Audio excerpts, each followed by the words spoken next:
గ్రామీణ ప్రాంతాలు బాగుండాలంటే రైతు ఆదాయం పెరగాలి. ఒకప్పుడు మీరు చూస్తే రైతును పట్టించుకున్న దాఖలాలు లేవు. ఈరోజు నేను ఒకటే ఆలోచిస్తున్నాను, ఆహారపు అలవాట్లు మారాయి, మన ఉత్పత్తిని కూడా మార్చుకోవాలి. విజయనగరం జిల్లా పేదరికంలో ఉంది. దానికి కారణం మీరు చూస్తే ఇక్కడ నీళ్లు పైనున్నా, నీటి వనరులున్నా ఇక్కడ వ్యవసాయం అనుకున్నట్టు చేయలేక చేసిన వాణిజ్య పంట లేకుండా మనకు నష్టం వస్తూ ఉంది. నేను ఒకటి హామీ ఇస్తున్నా, రైతును ఆదుకుంటాం. అందుకే అన్నదాత సుఖీభవ కింద 20,000 ఇస్తా అన్నాం. మొదట విడత 7,000 వేసాం. మిగిలిన 14,000 కూడా మీ అకౌంట్లో వేసే బాధ్యత మాదని మరొక్కసారి మీ అందరికీ హామీ ఇస్తున్నా. 46,85,000 వేసాం. 3,174 కోట్ల రూపాయలు మీ అకౌంట్లో వేసి ఒక విజయనగరంలో 2,27,000 మందికి 152 కోట్ల రూపాయలు జమ చేశాం. ఇక్కడే యువత ఉన్నారు. నేను ఒకటే చెప్తున్నా మా యువత అందరికీ, నేను ఆ రోజు చాలా స్పష్టంగా చెప్పాను, సూపర్ 6లో మొట్టమొదటిది మెగా డిఎస్సి చేస్తానని మొదటి సంతకం పెట్టాను. సంవత్సరంలో పూర్తి చేశాను. మీ నియోజకవర్గంలో 107 మందికి ఉద్యోగాలు వచ్చాయంటే అది ఈ ప్రభుత్వం యొక్క పట్టుదల. మొన్నే అందరినీ పిలిచాను, నేనే సర్టిఫికెట్లు ఇచ్చాను.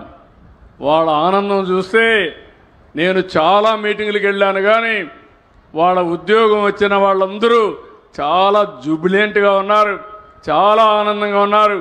మొట్టమొదటిసారిగా ఉద్యోగం వచ్చిన వాళ్ళ ఉత్సాహం ఎట్లుంటుందో నేను చూశాను. నేను ఒకటే చెప్తున్నా, ఈ రాష్ట్రంలో యువతకు ఒకటే విజ్ఞప్తి చేస్తున్నా, మీకు నేను అండగా ఉంటా. ఉద్యోగాలు కల్పించే బాధ్యత నాది. ఇప్పటికే మీరు చూస్తే 10 లక్షల కోట్ల రూపాయలు పెట్టుబడులు వచ్చాయి. ఇవన్నీ అయితే 9,50,000 మందికి ఉద్యోగాలు వస్తాయి. ఇక్కడ ఒకసారి చూసినప్పుడు నేను ఆ రోజు చెప్పింది 20 లక్షల ఉద్యోగాలు 5 ఏళ్ళు ఇస్తా అన్నాం. ఈ 15 నెలల్లో 4,71,574 మందికి ఉద్యోగాలు ఇచ్చాం. ప్రభుత్వంలో టీచర్లకి 15,941 ఇచ్చాం. అదే మరి వివిధ డిపార్ట్మెంట్లో 9,093 ఇచ్చాం. పోలీస్ శాఖలో 6,100 మందికి ఇచ్చాం. ఈరోజు నేను చెప్పాను, వర్క్ ఫ్రమ్ హోమ్ చదువుకున్న వాళ్ళు ఉన్నారు, మీ ఇంటి దగ్గరనే మీరు పనిచేసే అవకాశాన్ని కల్పిస్తున్నాం. 5,500 మందికి ఉద్యోగాలు ఇచ్చాం. విశాఖపట్నం మీకు దగ్గరే ఉంటుంది. భోగాపురం ఎయిర్పోర్ట్ వస్తూ ఉంది. ఇప్పుడే టీసీఎస్ వచ్చింది, కాగ్నిజెంట్ వస్తూ ఉంది, గూగుల్ క్యాంపస్ వస్తూ ఉంది. గూగుల్ క్యాంపస్ వస్తే భారతదేశానికి ఒకప్పుడు హైదరాబాద్ ఐటీ క్యాపిటల్ అయితే విశాఖపట్నం ఏఐ క్యాపిటల్గా, డేటా సెంటర్ క్యాపిటల్గా తయారవుతుంది. ఇక్కడే మీకు సెంట్రల్ యూనివర్సిటీ పక్కనే ట్రైబల్ యూనివర్సిటీ వస్తుంది.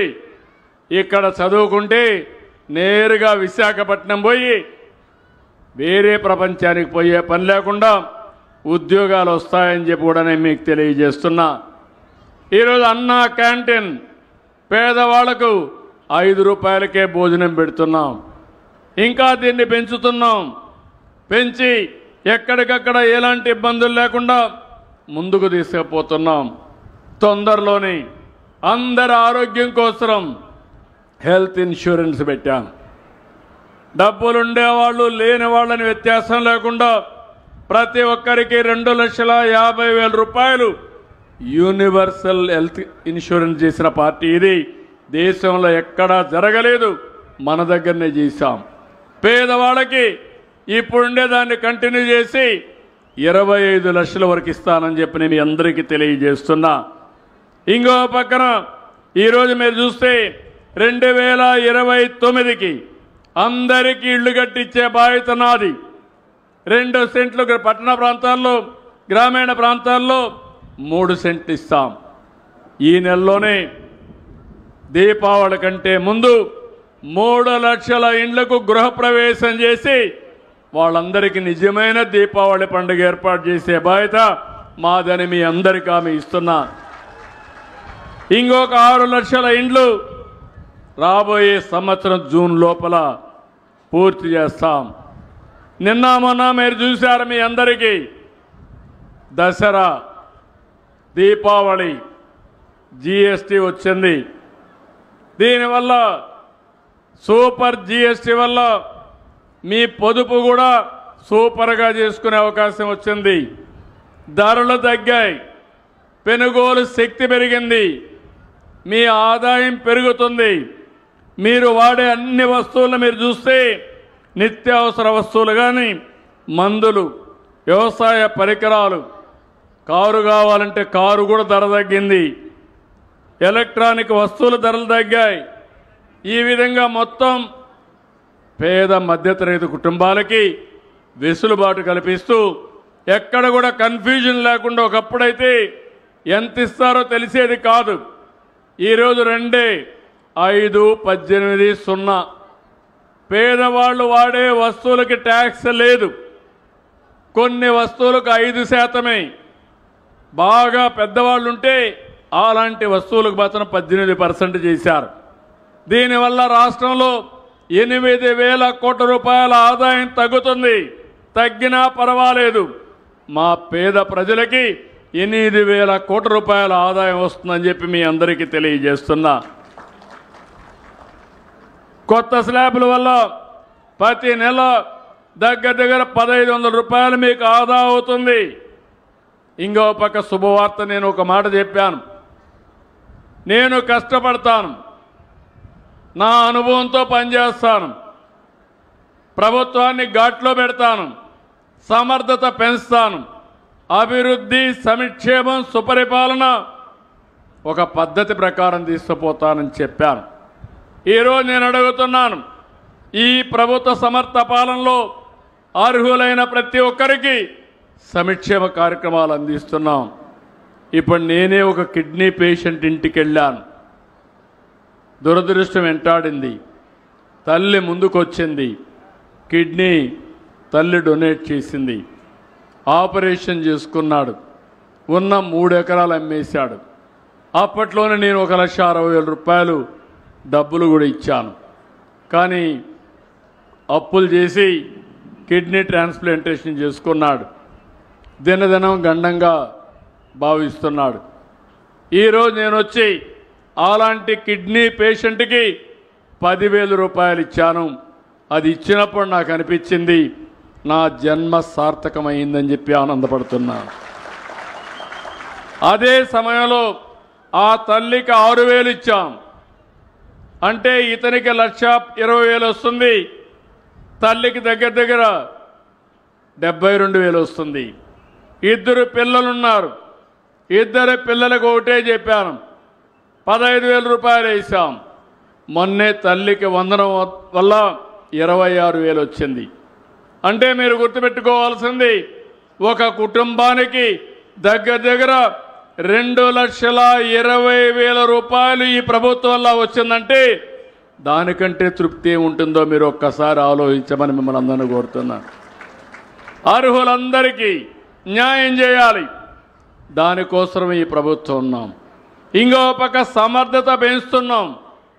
ఒకప్పుడు విద్యుత్ ధరలు విపరీతంగా పెంచారు, 9 సార్లు పెంచారు, 32,000 కోట్ల రూపాయలు మీ మీద భారం వేశారు. నేను వస్తానే చెప్పాను. నేను వచ్చిన తర్వాత విద్యుత్ రంగం పనితీరు మెరుగవుతుంది, ధరలు తగ్గించకపోయినా పెంచనని చెప్పా. కానీ ఈరోజు వాళ్ళు పెంచిన ధర కూడా ట్రూ ఆఫ్ ఛార్జెస్ని తగ్గించిన ఘనత ఈ ప్రభుత్వానిదే అని చెప్పి నేను మీకు తెలియజేస్తున్నా. నవంబర్ 13 నుంచి మీకు వేసినటువంటి ట్రూ ఆఫ్ ఛార్జెస్ అన్నీ 13 పైసలు యూనిట్కి తగ్గుతాయి. ఆ తర్వాత ఒకటే హామీ ఇస్తున్నా, కరెంటు ఛార్జీలు పెంచమన్నాం, పెంచాం.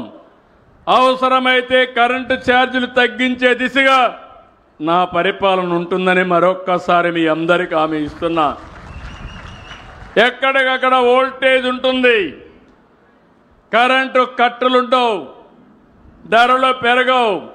మీ ఇంటి మీదనే కరెంటు తయారు చేసుకునే వ్యవస్థ, మీ పొలంలో కరెంటు తయారు చేసుకునే విధంగా ఉచితంగా పెట్టిస్తా. నేను ఒకటే మిమ్మల్ని కోరుతున్నాను, రైతుల ముందుకొస్తే మీ పొలాల్లోనే సోలార్ పెట్టిస్తాం. మీరు అది పెట్టుకుంటే మీరు నీళ్లు మీరే తోడుకోవచ్చు. ఒకవేళ మిగిలిన కరెంటు ఉంటే గ్రిడ్కి ఇవ్వండి, మీరు వాడుకోవాలంటే ఇంటికి వాడుకోండి. మీకు వాహనాలుంటే ఛార్జ్ చేసుకోవడానికి వాడుకోండి, కరెంటు వాహనాలు పెట్టుకొని. అప్పుడు ఇంక డబ్బులు కట్టే పరిస్థితి కూడా లేదు. ఒకవేళ కానీ ఎప్పటికప్పుడు మీ దగ్గర కరెంటు లేనప్పుడు గ్రిడ్కి ఇచ్చి మీకు అవసరమైనప్పుడు మళ్ళా తీసుకునే ఏర్పాటు కూడా చేస్తాను. నేను ఒకటే ఆలోచిస్తున్నాను, వెనుకబడిన వర్గాలు ఉన్నారు ఈ జిల్లాలో, మీకు ప్రత్యేకంగా ఒక కార్యక్రమం తీసుకొచ్చాం. మీ ఇంటి మీద మీరు కరెంటు ఉత్పత్తి చేసుకుంటే 3 కిలోవాట్ల వరకు 98,000 రూపాయలు సబ్సిడీ ఇస్తా. దానికంటే ఎక్కువ ఉంటే అప్పు తీసుకొని మీరు కరెంట్ ఛార్జీలు కట్టే డబ్బులు దానికి కడితే ఇది మీ సొంతం అవుతుంది. తర్వాత ఉచితంగా కరెంటు వాడుకునే అవకాశం వస్తుంది.